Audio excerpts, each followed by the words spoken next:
Greetings, students, and welcome to this episode of The Professor Travel. I am your host, The Professor Travel, coming to you from Orange County, California. This is the website, the vlog, and the podcast that you come to in order to learn more about different travel destinations. This is where you come as a community in order to discuss more about them. Hopefully, this will inspire you to travel more and ultimately to enjoy life more. Now, you can reach me at a variety of different social media platforms, starting, of course, with my website, which is at theprofessortravel.com. On YouTube, on Facebook, and now on TikTok, you can reach me at The Professor Travel. If you're on Instagram, you can find me there at the_professor_travel. If you are a Twitter, then you can find me on Twitter at the Professor TR1. And then if you're a blogger, you can find me on Blogspot, located at theprofessortravel.blogspot.com. Today, I am welcoming back a visiting professor for ourselves, Ishaan Gokhale. How are you, sir? Hello, how are you? Wonderful. Thank you so much. We've been doing weekly conversations, it seems, for quite some Mhm. time now about different travel destinations.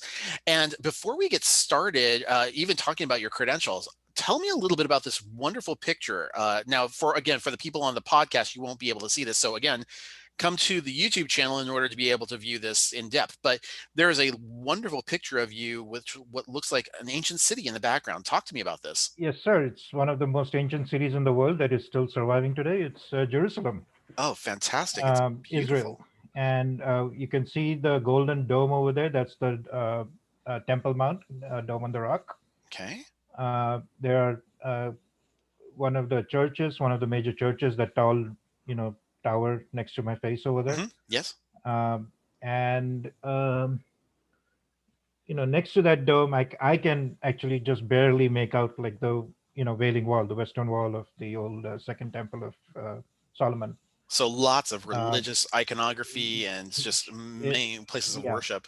everything is right there in the middle of the city. Okay, no surprises yet. We'll get into this in just a second. But for the students that of mine that who haven't heard any of your previous podcasts and vlogs, talk to us a little bit about your credentials, just a little bit about your background, and maybe some places that you travel. Yeah. I've been traveling for almost all my adult life, and thanks to you, I did my country count last week. I actually did not know how many countries I had to keep counting in. So it is 76 countries, Wow. seven continents. We've done one of these vlogs on Antarctica. We started off that way, Hmm. one of my favorite places. And most of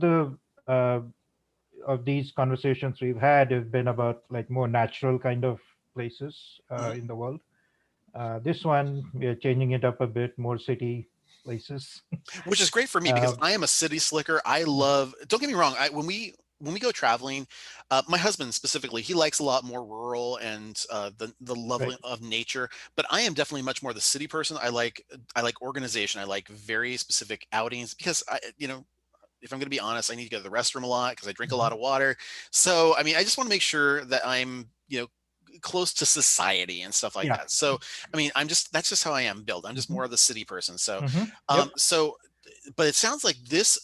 So for purposes of and the background of this specific vlog and podcast, where did we decide to go for this whole trip? What So was we are this? going to talk about first. We're going to talk about Jordan, Okay.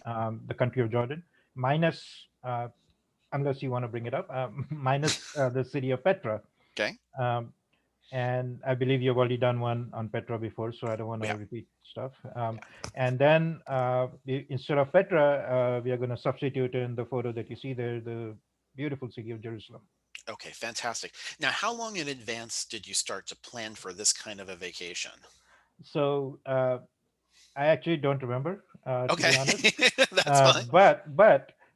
This was part of my big world tour that I had taken like 8 years ago, 9 years ago, and 8 years ago, 2011, 2012. Yeah.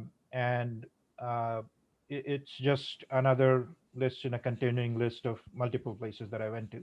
You know what? Let me Um, ask you a quick question about that tour, just out mhm. of curiosity. Was this something where you had to plan everything out in advance because you had to get the visas well in advance, or was it something that you kind of just made it into little Absolutely parts? not everything in advance. Okay, It good. just does not work that way. Okay. I was like, that's got to Um, be monumental. Because I mean, I've no. been talking about doing like a world cruise, and for something like that, I would Well, have to that get the. that yes, that yes. I've seen those like 35-day cruises or something like that that go around the world. Yeah. Uh, One of my friends has actually done it. They live in Australia. They've actually done that. Um, so yeah, for that, obviously, yes, you do need to plan your visas, and I imagine the cruise company will do some of that work for you. Yeah. But With yeah, this, however, it wasn't just like a spur of the moment thing. no, no, Oh, it did have to be planned. That part is true because this, I don't know if you can kind of make out the lanyard I'm wearing around my neck there. yeah, it's a red There is lanyard. It a looks like a yeah, travel company, maybe, or right. It is a travel company. It's Gate One Travel. oh, of course. Not to endorse them, but I do like them very much. um, If you use them, and flaunt them. I mean, that's uh, fantastic. If it's yeah, because if it's easy for you to use, it's helpful for my students to understand about them too. Not that we endorse anyone over another, yeah, but it's a right, great opportunity, though. right. Um, it is a wonderful company. They organize very well and everything like that. They have local guides everywhere that they go. But anyway, so this was a tour group, Okay. and um, I was just along for the ride. Okay. They did everything in terms of planning for me. We'll get Um, we'll get into the whole of everywhere that you went in just a second because I'll talk mhm, about the itinerary. But in mhm. preparation for this, did they take care of the visa for you, or is this something that you needed to take So care of on your own? no, so Jordan is a visa on arrival Okay. for U.S. citizens, or actually I don't know now anymore, but it was in It was at the 2012. time. Okay. Yeah, and Jerusalem, you don't need a visa, but obviously they have a lot of very Security. security, procedures and all that. Yeah. Absolutely. Did you bring any travel medications with you? Anything like for?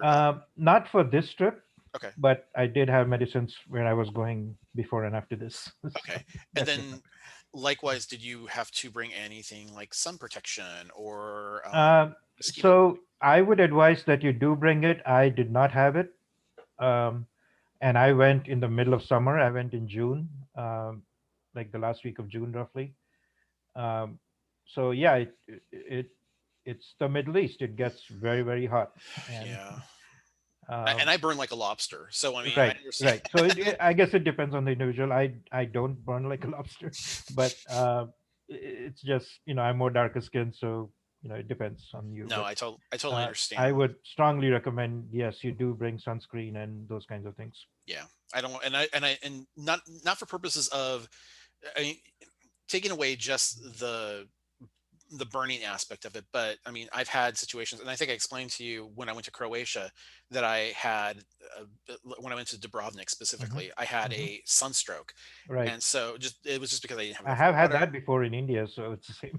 Yeah, it's really tough when you're Hmm. traveling, and then it totally sidelines you for a day, and if you miss something, then you're like, oh man, I really wish I would have been more Yeah. prepared so I didn't have Right. that type of situation happen. So, all right, well, let's get into the nuts and bolts of this trip. Hmm. Pre-packing for this kind of a trip, what are you bringing with you? Uh, so, like I said, I went in June. It Hmm. was the middle of summer, but this was also part of a uh, longer journey with a lot of other countries which were not so hot. Okay. I actually flew up from South Africa when I came here. Okay. Uh, so I had gone to Dubai for a week, and then came up to Jordan.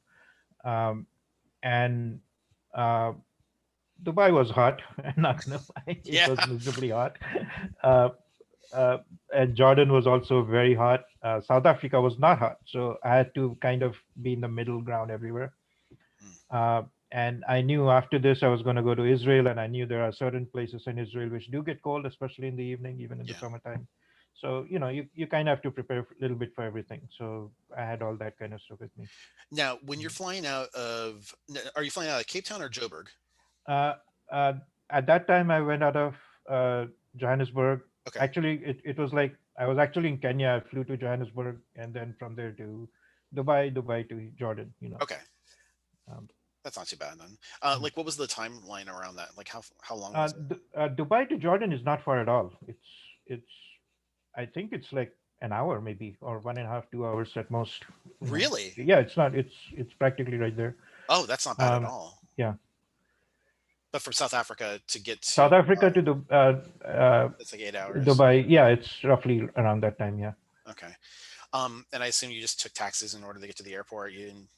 Right, right. So, uh, yeah, there aren't too many, you know, the public transport in those places. It's just not the Uh, best in South Africa. no, and also in Dubai, it's actually probably cheaper, I would say, to take a taxi instead Well, of. Dubai, it's like crazy because like you can like everything is so expensive there anyway. So, Mm-hmm. do you remember which airline you used in order to do this?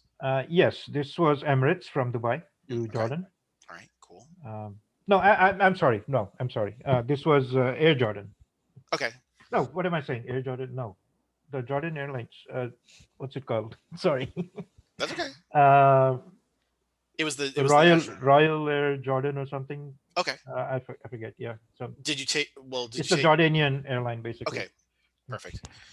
And then, do you remember what you took from South Africa in order to get Yeah, to that was that? Emirates That was from Emirates. Dubai. Yeah, Okay, got yeah. it. Emirates is so big; they're like all over the place down Mhm, in that area, so it doesn't surprise me. mhm. Okay, now when you were flying from South Africa to Dubai, were you spending any time in UAE or were Yeah, I you? was. I Okay, spent a week over there. But that's okay, different. Yeah. not a problem. We'll talk about that at another Mhm. time. But all right, so you're heading over to Jordan. How many days are you going to be in Jordan for? 1 week. Okay, so you're there for 1 week. What is the itinerary going to look like while you're there? It was a bus tour of Jordan, Okay, um, and uh, I want to say that I was very pleasantly surprised by everything in Jordan. It's a wonderful country.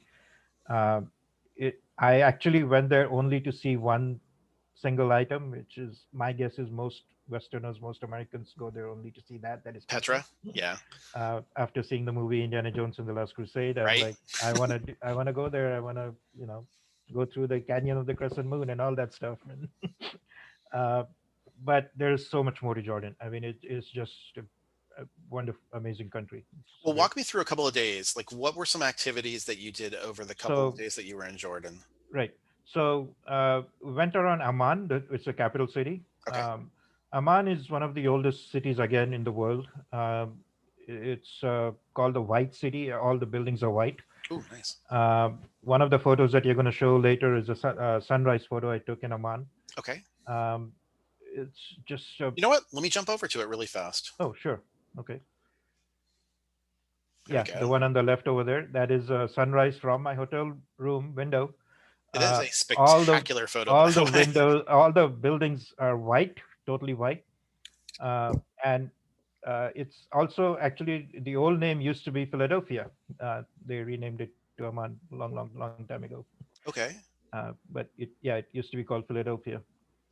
Not to be Um, confused with the one that's in Pennsylvania. Awesome. All right. So let me go back then really quick. Let's continue on the journey. So you're in Amman. Um, what are some things that you're doing while you're there? so there are some city sites to see there.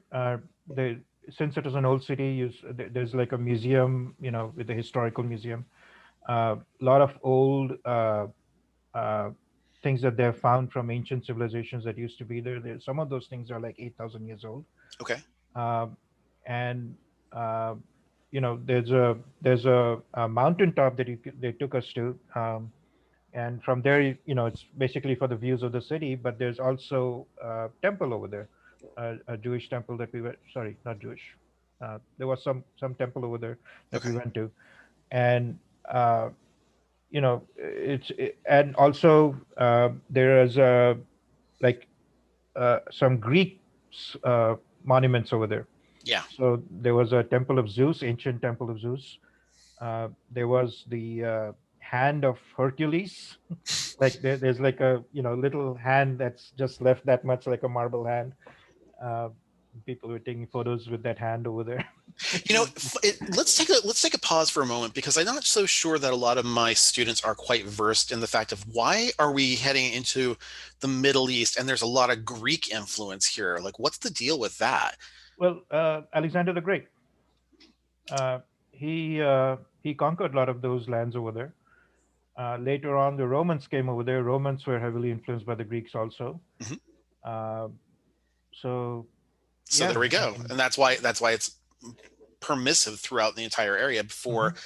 the So I mean, even at the collapse of the Roman Empire, that was later split into what you had as far as the Roman Empire that was on the western side and the Byzantine Empire, which is what it was later renamed on the Mhm. western on the eastern side. Sorry. Yeah, so we saw actually what we actually saw. I believe we did a lot more of the Roman stuff. Uh, Later on, I can talk about. Sure. Uh, but yeah, I mean, there's a lot over there that's still surviving from that time period and before that time period. So it's quite quite amazing.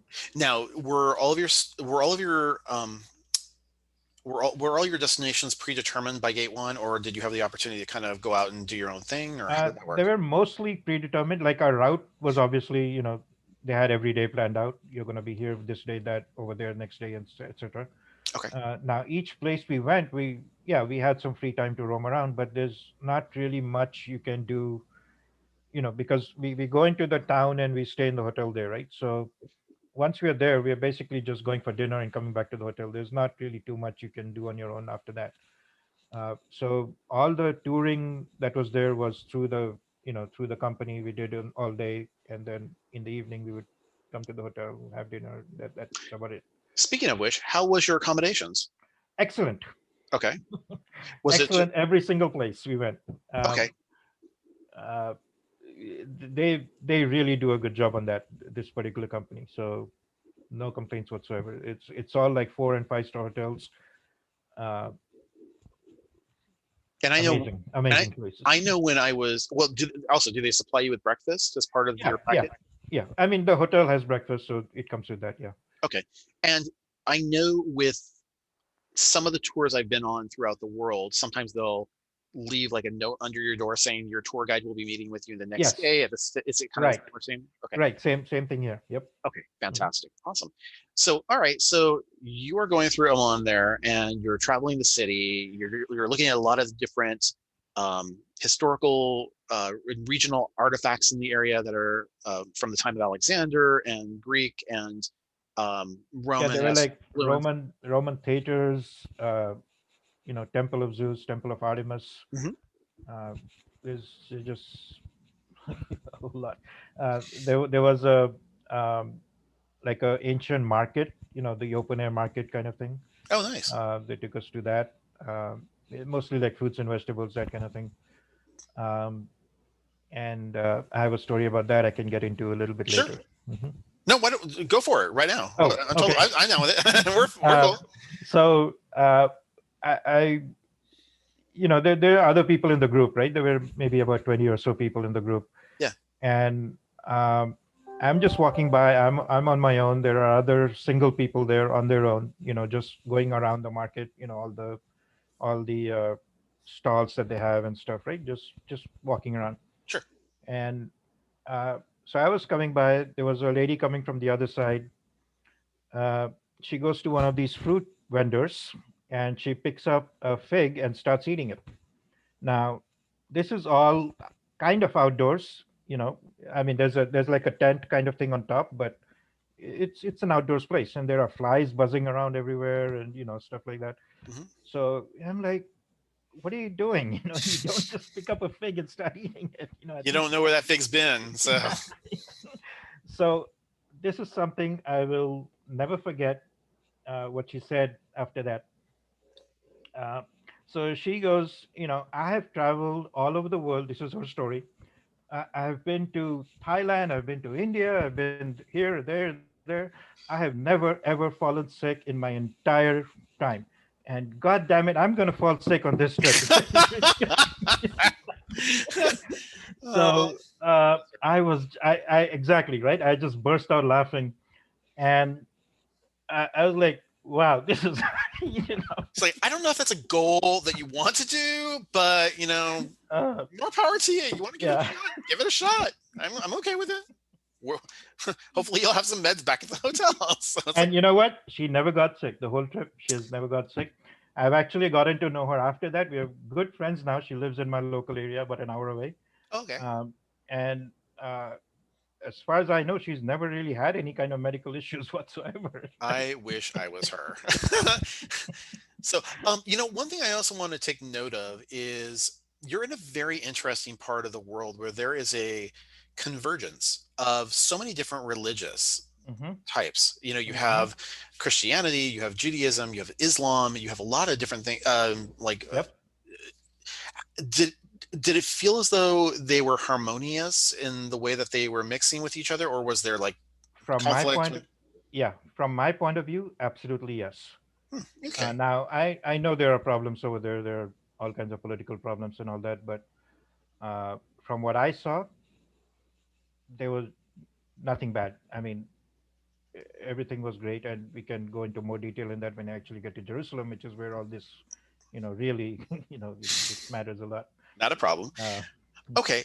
So let's get out of Amman. You're gonna head over to what's your next destination? right. So from Amman, we went to straight to Petra. Okay, cool. And On the way, you were there for the evening too, correct? yeah, Amman. We spent a couple of nights in Amman. Okay. 1 day sightseeing in between. Okay, cool. Next day, went to this place called Mount Nebo. Mount Nebo is the place where Moses supposedly died and is buried over there. Oh, wow. Okay.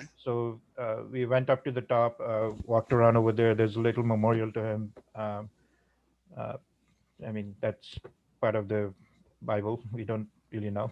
Yeah. um, so that was nice. After that, went to the town of Madaba. Um, and Madaba, I believe, has a small museum. I think it's in Madaba, where they have the mosaic map uh, of the biblical, all the places that are mentioned in the Bible. Mm, Uh, and they show like Jerusalem and um, Bethlehem and Bethlehem, Jordan River, and all these places, like both Mount Old Sinai. Testament, right? Old Testament, New Testament, both of them. They have like a mosaic map on the floor, which Wow. is really, it's still like part of it is still surviving.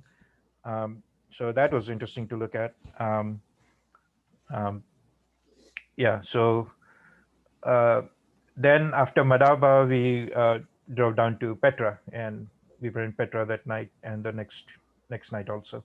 Now, even though we've done the conversation about Petra before, and for Mhm. my students out there, you can go back to some of my earlier videos and you'll see one that's on Turkey, Jordan, and Egypt.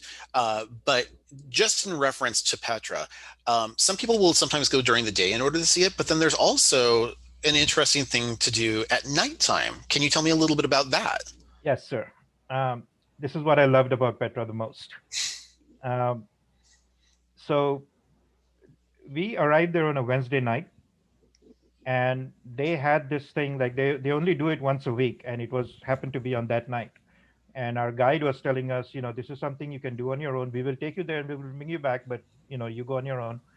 Uh, and uh, so they have a candlelight walk, like from the parking lot where the buses come.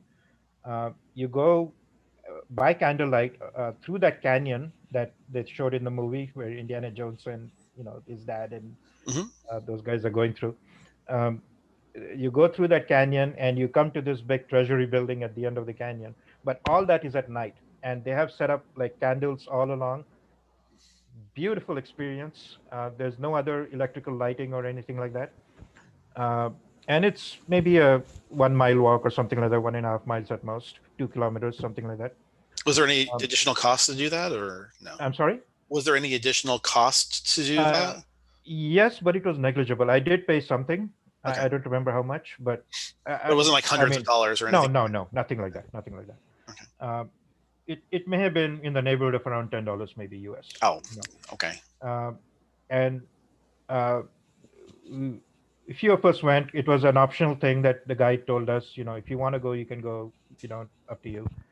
And uh, that that's a night I'll never forget. It was just so beautiful, and we went all the way in, and they had like all these candles set up in front of uh, the treasury building, Hmm. and they told all the tourists to sit behind the candles, and we just sat there and looked at that view in the candlelight late at night.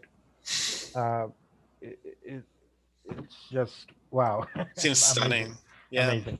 And people were taking photographs. So what the person over there said, you know uh, we are going to time our photographs. Okay, you're going to have your flashes on, and I'm gonna say 1, 2, 3, and when I say three, everyone click with their flash, so you'll have the most amount of lights shining on that, Mm. right? So they're like whatever 50, 100 people over there sitting over there, and Boom. they're boom, bam, bam, bam, bam, bam, click, click, click everywhere, right? But it was great. It was just fantastic experience. Then came back, and the next day we actually went into the Petra as a group. That was covered as a tour. Uh, Petra is a bunch of abandoned buildings. They're ancient archaeological sites. yeah, They're carved into the cliff sides. They're it really is it is remarkable, like what they did. The size of these carvings. I mean, it's just amazing. It's also a necropolis. It used to be part of it is like a burial thing for Mhm. the kings and queens. Uh, I can see why. and It's a spectacular place. I mean, it's yeah. beautiful. uh, but of course, the next day it's like whatever 100 degrees, Fahrenheit, and walking through that, like, come on, that last night was so wonderful, and like, but it's just a great experience. But How was sunrise at Petra? uh, I Or did you actually did guys not see just the sunrise at Petra. I saw it from the hotel.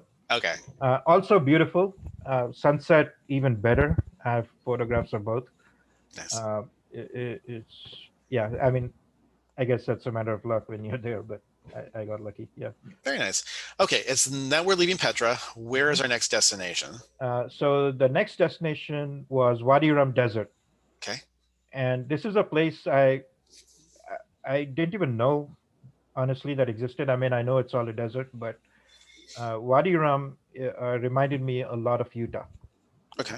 If you've been to the Utah, like especially the national parks in the south and stuff, it's all red rock, um, and red sand, red rock, gorgeous place. They had us on a four-wheel drive. Few people took camels on part of the way, um, and we went into like some of the uh, what do you call the sand dunes over there. Nice. Went up went up and down later on over there, and stuff like that. Uh, very, very beautiful place. It was a surprise to me. I did not know such a place existed. Hmm. So that was very nice, a very pleasant surprise. Well, I'm glad you had some fun on that. uh, yeah, it was very good. Uh, and then back to Amman that same night. So Wow. drove back. I guess it's like 4 or 5 hours driving, maybe Mm, from our. So Wadi Rum is on the southern end, roughly. Amman is more towards the north of Jordan. okay. Just drove back and spent the night in Amman, back again. That's a lot of outdoors for me. I don't know if that's like driving from here to Vegas and a little bit further. So I'm like, And coming back. and coming back. So I was like, Hmm. might pass up on that little detour or so. But it sounds like Yeah, you had a fun time though. it is. Wadi Rum is just beautiful. Awesome. Um, and actually, the second photo that you showed in the list over there, that's from Wadi Rum also. The Uh, Bedouin tent? yeah, the Bedouin tent over there on the right side. So we went to one of these. I mean, it's all arranged by the tour, right? I mean, they're also making money off of it. But whatever, like they had us all come into this one of these big tents that they've set up. They're like nomads, right? So Yeah. they have to take these tents down and put them back up everywhere we go. And they gave us tea. They fed us. Um, it was very, very nice. There was some question and answer kind of session. I don't really remember too much about that part, All but about trivia. hmm. What do you know? uh, but it was nice. It was good experience meeting these people, and yeah, it was another little thing that we did. Well, it sounded like it was fun. Okay. So after there, what's your next stop? So after Wadi Rum, next day we went to the Dead Sea. Oh, yes. And that we do Now, actually have a picture of as well, don't we? well, so the photo that you have is actually from the Israel side. Okay. Um, That's the one the on one on the the left over left-hand there. side. Got it. That's actually from. Oh wow, I'm wearing the same shirt. Oh, Uh, oh, wow. You prepared for this and didn't even know about it. How about that? no, I, yeah, that's a coincidence. Okay. But anyway, so uh, yeah, this was on the Israel side. The day that we're talking about is on from the Jordan side of the Dead Sea. Yes. And the people who were there went for a dip. Um, I did not go on the Jordan side. I did go on the Israel side later, so we can get to that later. Yeah. Okay. Well, then I'll go back to our previous slide. Now, with the Dead Sea, why is it called the Dead Sea again? Uh, so a couple of reasons. Number one, there's no life in it, no fish or anything like that. It's the lowest point on Earth. I think minus how much? 200 meters or something like that. Yeah. I don't remember. Um, and yeah, there's so much salt content in it that you cannot have life living there.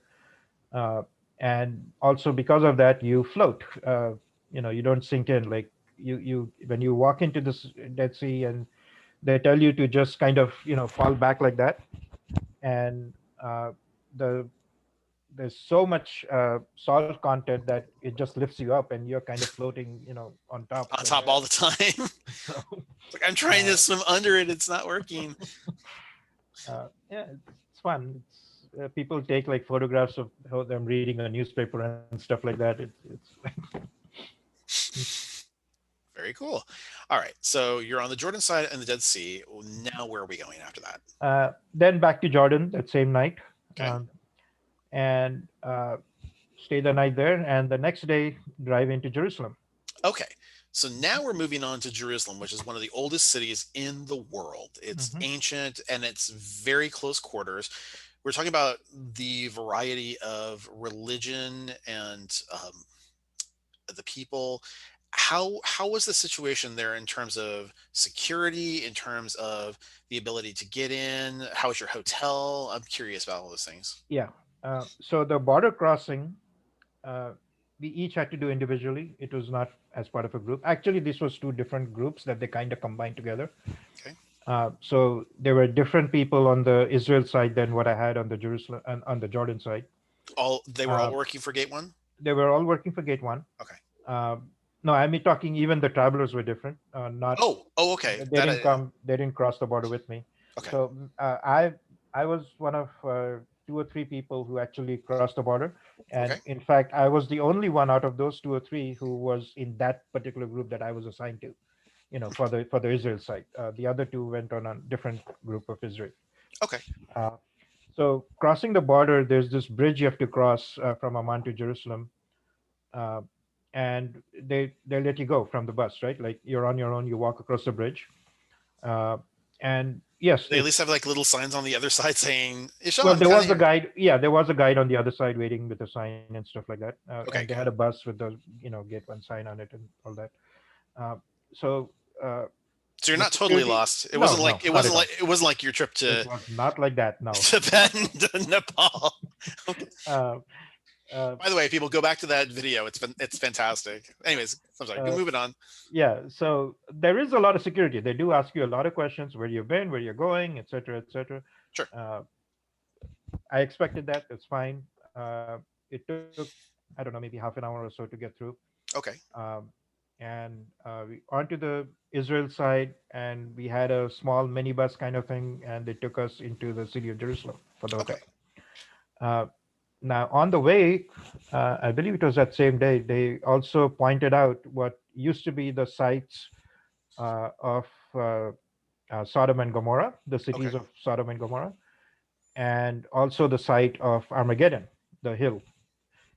Uh, so that was like, this was just like driving on the highway, and the guide is saying, "Oh, you know, that's supposed to be Armageddon. That's supposed to be Sodom and Gomorrah, the cities of those two." It's like they're much Now smaller it's than I all like remember them. modern, So yeah. Now it's all like modern construction over all of these places, but at that time, um, awesome. Very cool. So you're getting a historical lesson everywhere you're going here. It's almost like going to Rome because you're getting a ton of stuff. mhm. Um. So we arrive in Jerusalem that night, Okay. and the same night, unofficial, not part of the official group too, the guide took us into the old city. So Hmm. our hotel was actually outside the old city, Okay. outside the city walls. I mean, and they took us to one of these gates. It happened to be Friday night, which is Shabbat, Oh, Judaism, yes. and they had a huge party at the Wailing Wall. People dancing, singing, all this. Now we were not allowed to take any photographs over there. You can actually take a photograph from the top as you're walking down, but once you're in that area, you're not allowed to take any photos. So In fact, I don't think you're allowed to use technology of any sort when you're down in that area, if I'm correct, because it's basically the Sabbath at that point. yeah, it was Shabbat. Yeah. Yeah. So, I mean, Uh, when you're doing that, it's like they may ask you if you're not Jewish to like hit a button on an elevator or something like that for them, but they themselves uh, actually do not use any technology yeah, during that time. yeah, but they were partying. There were people out there having fun. They were dancing and singing, like I said. There were even some of the Israeli soldiers who were there in uniform, and they were also kind of getting into the crowd and uh, dancing and stuff like that. Nice. Um, so we saw that. That was interesting. And came back to the hotel. And next day, it's the start of the Jerusalem tour. Wonderful. Uh, so Jerusalem tour. Oh, and by the way, how long are you in Jerusalem for at this point? Total of uh, let's say 2.5 days. Okay. Mhm. By the way, not enough. I need to go Yeah. back. So it's kind of like it's kind of how I felt with Rome. I understand completely. Uh, so the first place we went in Jerusalem was we actually drove around first. We went to the Mount of Olives, which is this old cemetery. It was also where it's a Jewish cemetery, and it's also where Jesus Christ was praying the day before he was crucified. He went over there to pray. So there's that. All those olive trees are still there. There are a lot of olive trees over there. There's a whole cemetery you can see from there. But from there is a beautiful view of a panorama of the whole city of Jerusalem in front of you. Uh, so that's kind of like the postcard shot. Um, so you got that taken care of first thing in the morning. Nice. Next thing, room of the Last Supper. So presumably that's where the Last Supper took place, the Passover night with Jesus Christ and his apostles. Okay. They took us into this room. Now, honestly, it's like a plain room. There's nothing special about it. It could be any room, in any building. Hey, you know what? But If you get 12 people in there, 13 including Jesus, it's yeah, there you go. So that's what they say. That's where this happened. But okay, I'll take your word for it. okay. That's, um, then all the sites of Jerusalem. So King David's tomb. There's a citadel and the Tower of David, with Hmm. a museum. Church of the Holy Sepulchre. Mm, Uh, that's the main Christian church in Jerusalem, the hmm. biggest one. And then, of course, the Western Wall again, this time officially as part of the tour. Excellent. So the Western Wall, they actually took us underground uh, to like the olden wall. Like part of it was from the first Temple of Solomon. Okay. What's standing today that you can see outside above the ground is from the second temple. Uh, and actually, maybe you know the history better than I do, but I'm trying to remember the time period that we're dealing with here. Oh Maybe gosh, five, I think I'm a terrible Jew 4,000, because 5,000. I'm not very well versed in it. Um, I apologize.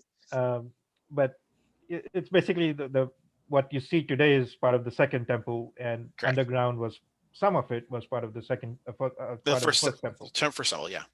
which was destroyed by Hadrian. Is it? I Hedron, don't yeah. know. I'm Yeah. sorry. I don't know that history. I I'm think sorry. so. Mm. Um, uh, so yeah, so we went down there. That's actually supposed to be the holiest site in Judaism today. Yeah. That there's a one particular spot over there where people put prayers they put prayers on a piece of paper and they put it into the rock like that. Hmm.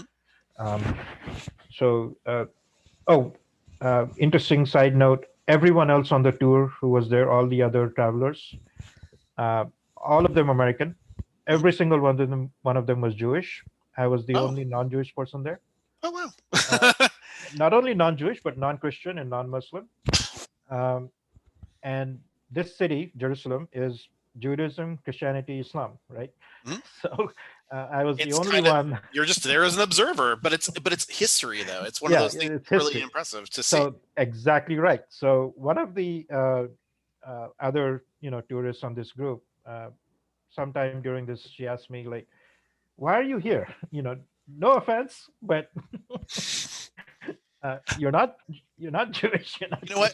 Christian. Let me put a stop to that right now. Hold on just one second. For the students that are out there, I think and also for you, Ishaan, I am really drawn. Personally, I'm kind of an agnostic person. Mhm. I was born Jewish, but I have my own relationship No, with. I mean, I want to preface what you're about to say with Yeah. this was not meant as, you know, offensive. She Oh no, no. genuinely wanted to know. I mean, we're actually friends now, No, and it's it's totally fine. fine. But what I'm saying But is, though, yeah. I love to travel the world and I love Mhm. to go to religious sites. Even though I'm not necessarily Christian, I might go to the Vatican or I might go Mhm. to the Church of the Resurrection. Mhm. I'm not necessarily Buddhist, but I will go visit one of these shrines in Bangkok that's 500, 1,000 years old with a Buddhist temple. And yeah, I may even donate a little bit to help for the upkeep of these places because Mhm. for me, I'm not necessarily going there for religious connotations. I'm going there because I'm really enjoying the history of it all. And I Exactly. find that to be infinitely valuable to everyone, not Mhm. just people of that faith, but It's it's world just history. exactly. Thank Yeah. you. So, I Mhm. mean, if we're going to have a conversation about understanding what culture is, it's going to come in part from understanding people's different views and understanding that whole process. I've taught courses on cultural diversity, critical thinking, international business, in which you have to kind of take a look into the designs of how a society is developed. And if it's partially theological in some ways, especially like an Islamic culture, you have to understand what their methodology is and how to work within the confines of that. Take for example, working in conjunction, and I'll bring up India for example. Talking to people of India, working within the scope of various different religious holidays, especially if they're Hindu or um, if they're Jainism or there's so Even many different. Muslim, Christian, yeah, Yeah, or and there's Judaism. Every religion is there. correct, but they also have a different cultural Mhm. dynamicism that works with them too. So, for example, if I talk to someone in India, it might be like, oh well, don't just look up if you need to get something done. Don't just look in the yellow pages. Let me go talk with my friend or my family member or something like that, and then we'll get you hooked up. And that's how it kind of works. There's a whole universal feel about knowing people and the trust that's enveloped as part of that process. So I mean, there's so many different ways to look at these things. Anyways, I'll get back to where you were at. I'm sorry, I didn't mean to take us No, off on a that's tangent. that's you said it exactly right, and that was my answer to her also because of the history. Yeah. That's why I came there. It is a remarkable city, and it's amazing to me that these religions who have fought for so many years are all, the people from there are all living in that one tiny little city. Yeah, exactly. It's fantastic. Yeah, yeah, they have had problems, but who doesn't? So, Right, exactly. um, So you're getting a lay of the city here. mhm. What is the rest of the day look like for you? You're at Yeah. the The Wailing Western Wall on Wall the south. was pretty much Yeah. the end of the day now. Okay. So we went around the whole city, all the different sites and everything. So that was like the Jerusalem city tour kind of thing. Okay. Uh, and that was the end of it. That evening, I actually went out on my own and just walked around a little bit and came back, but nothing much. So Can I I can I did have ask some free time. Yeah. can I ask you about these two pictures that we Yes, have sir. here? So this was the next day. Okay. So Um, let's move into this. Talk to me about what we're seeing here. yeah. So the next day, we went to this museum. It's called the um, oh, I'm sorry. Yeah, yeah. So, uh, Like the actually, I'm Remembrance sorry. Museum? There was one day in between, but this is the day after that. But Okay. it's called the Yad Vashem Memorial Okay. Museum, and it's actually a memorial to the Holocaust victims in Second World War. Okay. And I mean, I don't want to get too depressing here, but first of all, the photo on the right, uh, it's the same person who asked me about, why are you here? She took that photo of me, and that's me in the photo taking a photo of the city of Jerusalem in the background, the hills and everything. And she took a photo of me, and it's perfectly, centered and everything. I really like the composition of that photo, and I am totally in the silhouette, uh, and I found that to be really like Moving. appropriate, yeah, moving Yeah. for the place that it was in. The one on the left, this was a sign inside the memorial, um, Do you want and me to I do you want me to read it really quick for sure, if you like. Okay, sure. And this again for my viewers that are on the podcast, it says, "When I grow up and get to be 20, I'll travel and see the world aplenty. In a bird with an engine, I will sit myself down, take off and fly into space far above the ground. I'll fly, I'll cruise and soar up high above a world so lovely into the sky." And Yeah, this was so written by, it looks like a 14-year-old from Auschwitz. yeah, he was. I guess the name is Abramek Koplovich, if I'm pronouncing that right. Yeah. Murdered in Auschwitz at age 14. Uh, I saw that photo, and I'm still getting goosebumps right now looking at it. I actually almost started crying, I think. So first of all, photographs are not allowed inside the museum.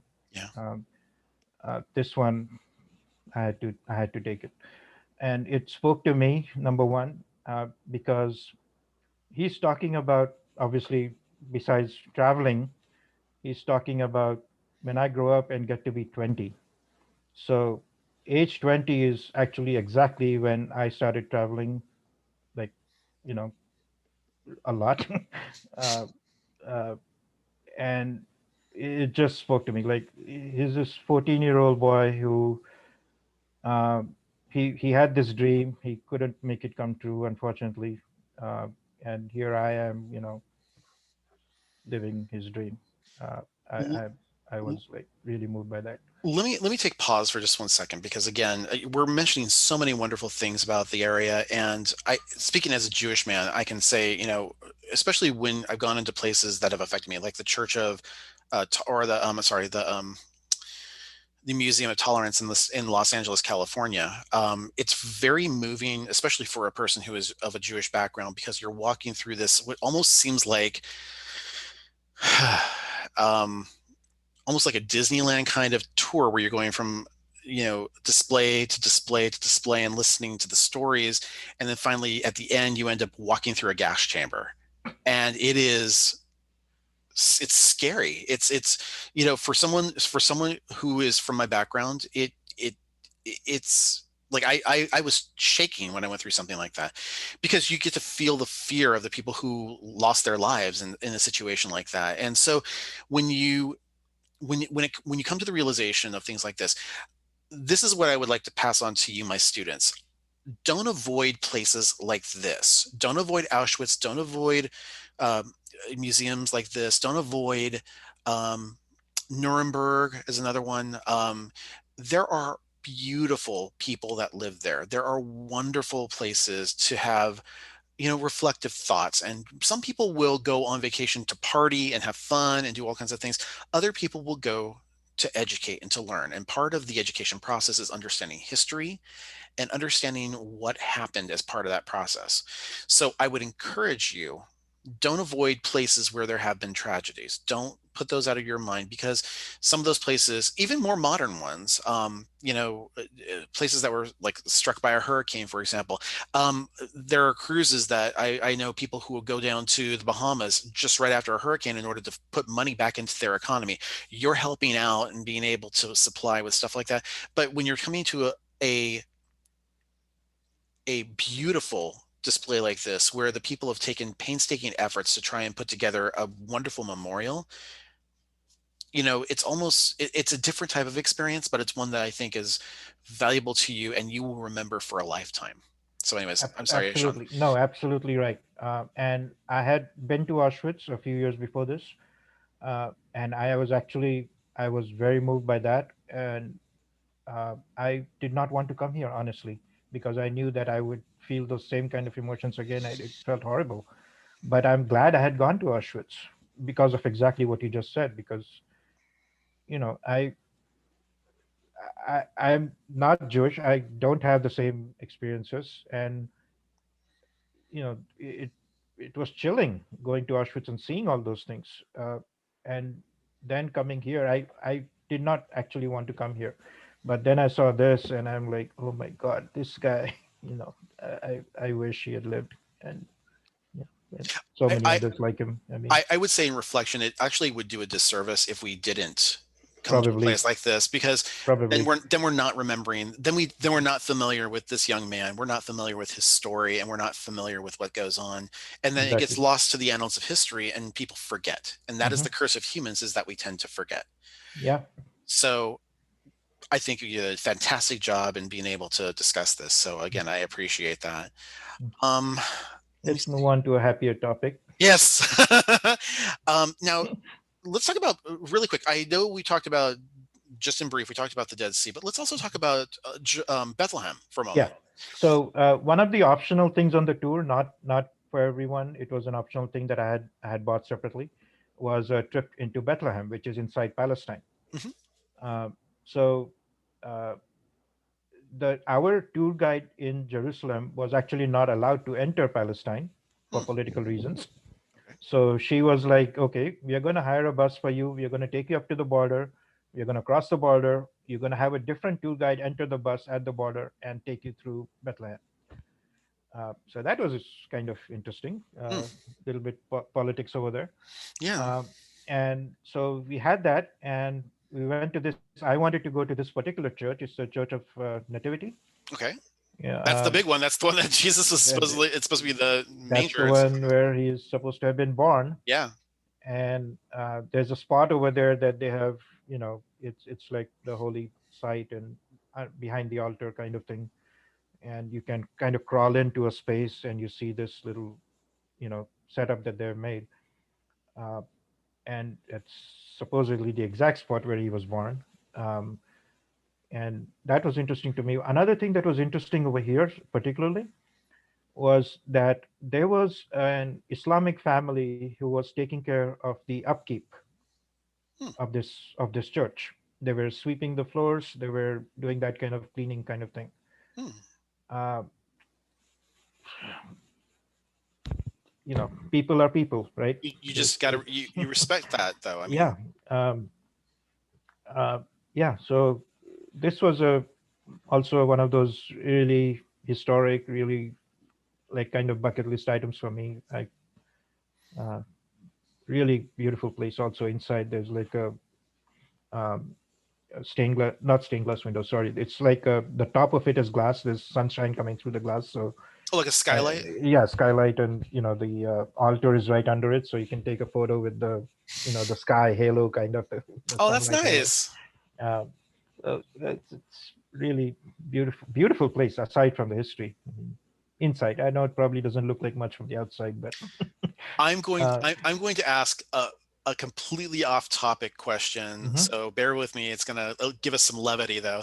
How was the food at all these different places that you went to? Because I am a huge foodie and I just eat. yeah, I don't think we actually had a meal in Bethlehem. I don't remember eating over there, but in Jerusalem, I really like Middle Eastern food, Oh yeah. all of it, like kebabs, everything you name it, you know, I can eat it. Uh, So can so I. it was wonderful, wonderful.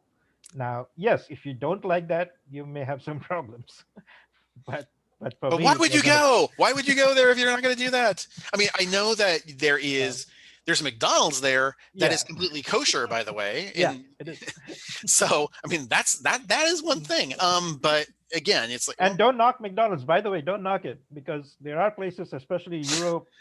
They have different items over there. So, I should do an uh, entire vlog and podcast about that, because I just the places that I've been over the world and seen. I okay, little trivia fact for the students out there. Whenever I do go to a different airport and stuff like that, I will often see if there's a McDonald's there or a fast food place, and if they are, I'll take a look and see what's on the menu. mhm. It's kind of my obsession since I saw the movie Pulp Fiction and they were talking about the Roy. It's they don't call it the quarter pounder with cheese because they're not a metric system. They call it the Royale with cheese.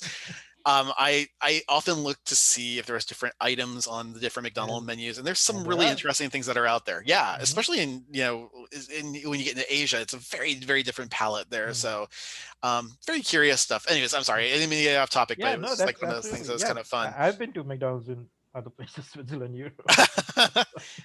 Well, I definitely want to talk about that as we continue to go.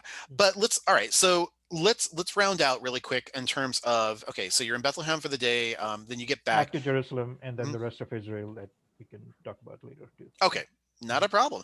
So then let's talk really quick, because Jerusalem on its own is a huge amount. Jordan, especially Petra, that's its own little thing. Bethlehem.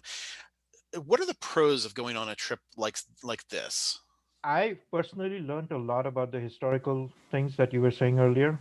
Um, I did not know a lot of it. They kind of told me a lot. Also, some of the biblical stories and stuff which I did not know. Mhm. Uh, so it I think it's matter of personal tastes and personal feelings about it. Yeah. Uh, if you are affiliated with those religions in any way, then you may like it more. I just believe that's more true. For me, it was a history. For me, it was the food, the scenery in places like Wadi Rum, beautiful place. Even Petra, beautiful place. I don't want to say even Petra; it's just as Oh beautiful. no, But Petra's a fantastic. I believe me. I uh, definitely want to go. It's on my uh, list. So yeah, it's all of that combined, and the people. So uh, the people are amazing here. Like you asked me earlier, I want to reiterate. I had no problems with any kind of political or you know any of those kinds of issues with the people. There were no bombings or anything like that going on while I was there. Uh, yes, those things happened, but not at the time that I was there. Um, and I I just found it amazing that there's a huge Christian population, there's a huge Islamic population, there's a huge Jewish population, there's a huge Russian, sorry, Armenian mhm. population in the city of Jerusalem, uh, and they all live within that old city, within those walls. It's not that much. You can walk around it in like half a day. Uh, it it's just mind-boggling to me. I can't like it's amazing, and Well, they all know each other obviously because it's such a small area wise. I'm sure they will go to each other's shops and stuff like that. mhm, Um, absolutely. so it's just amazing. Let me ask you this.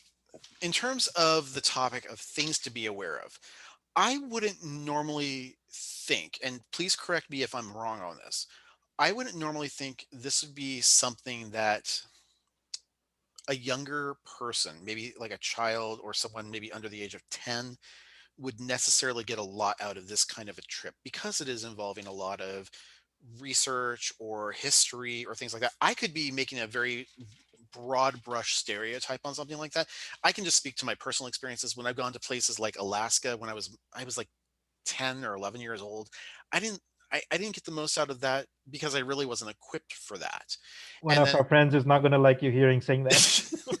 I'm sorry. I was very young at the time. And it's like, but I think it's also how your parents prepare you. And I said before, I'm kind of a city guy. I'm not really more of a rural guy. I think if I was more of a rural person or like those outdoor adventures more, I Mhm. probably would engage in that. But I Right, find myself right. gravitating towards things like sociology, anthropology, archaeology, history. Those are the As types an of things adult, I'd love. Absolutely. as Yeah. an And I, adult. I love the Mhm. research of it all. So for Mhm. me, it's all about the puzzles and trying to figure that stuff out. That's what really drives me Mhm. in thinking about things to be aware of when on a trip like this. What are some things that you came across that you're like, I really wish I would have known this. So for a first time traveler, what should they be Uh, prepared for? Actually, for me, it was kind of easy because honestly, like this was a group tour, so the So gate guides one were, prepared you for pretty much yeah. everything. I mean, but I think if you're going to go alone, I mean, I would say first of all, go with an open mind. Don't have any prejudge, notions or anything like that about these places. Clothing. Uh, You're going to a lot of religious sites, so I imagine you probably yes, bring like yes, thank you. long Uh, sleeves, long right, pants, things like that. right. Especially for women. Yeah. Right, you have to cover your hair. Um, yes, you do have to be aware of that. Don't go in like, you know, slippers, and Mm-mm. you have to be respectful of all of No, those no places. bikinis, no short shorts, things like that. Not Mhm, appropriate. Not mhm. appropriate at all. It's a very conservative area. Yes. So, all right, cool. Anything else? And what about as far as the money of the area? Uh, Money was fine. Again, like I said, I had already spent for the group tour, which covered most of the things. Okay. A few meals we had on our own. Like I said, that one night I went into the city on my own and stuff like that. Um, it wasn't too big of a problem. I mean, it's like any other city in the world. Um, it's not too expensive. I wouldn't say it's cheap either. Not Jerusalem. Yeah. Um, but it's okay. I mean, when you're traveling, that much, you should have some money. Yes. Let me ask you, if you're going to be going back, if you wanted to go back to Jerusalem or anywhere else within that proximity, would you use a service like Gate One Travel again, or would you go on your own and kind of say, I am kind of So familiar with this? And yeah. So now that I am kind of familiar, I would probably go on my own because I do want to spend okay, more time in Jerusalem on my own. okay, Uh, for a first timer, I think a tour may be better. If you're not familiar, um, that may be better. I think, just my okay. own opinion. No, Um, that makes perfect sense, and I'm all mhm, about making sure that the students are safe and there's a mhm. good guide to it. It's also nice to know that when you went that there was no Yeah, nothing happened. Nothing civil bad activity happened or at that something like time. that. Right. Yeah. Right. Hmm. Okay, that's good. Well, again, like always, I say thank you so much, Ishaan, for all of your insights. Thank I you. really do appreciate it. We will definitely talk again really soon on our next journey, which I know you've done a lot of. So I'm always curious to hear what's coming up around the corner for you. So thanks again. All right. Thank you. Now, for my students that are out there, if you have any questions or comments on anything that we've discussed, or you just had a general note you wanted to drop by, please feel free to do so by sending me an email at scott@theprofessortravel.com. Now, if you're on YouTube right now and you'd like to know when new videos post, click that little bell icon right above us in order to be notified about that. If you haven't already done so, please subscribe. Why have you not? It's no charge. It's fantastic. We love you for it, so it's I have appreciated. subscribed. Thank you. See, even my guests subscribe. It's fantastic. And if you like this content and you'd like to see more of it, give us a like and a thumbs up for that. If you're hearing us on the podcast, by all means, please give us a rating. We really do appreciate that. So until next time, my name is Scott and I am the Professor of Travel, and make every day a travel adventure. Can I Take care, say everybody. something? Can I Oh, say by all something? means, yes, please. Really nerdy, but I just thought about it. Live long and travel, everyone. I would get copywritten for that. All right. Well, everybody take care of yourself. Take care. Have a wonderful day and we'll talk again. Bye. Bye bye now.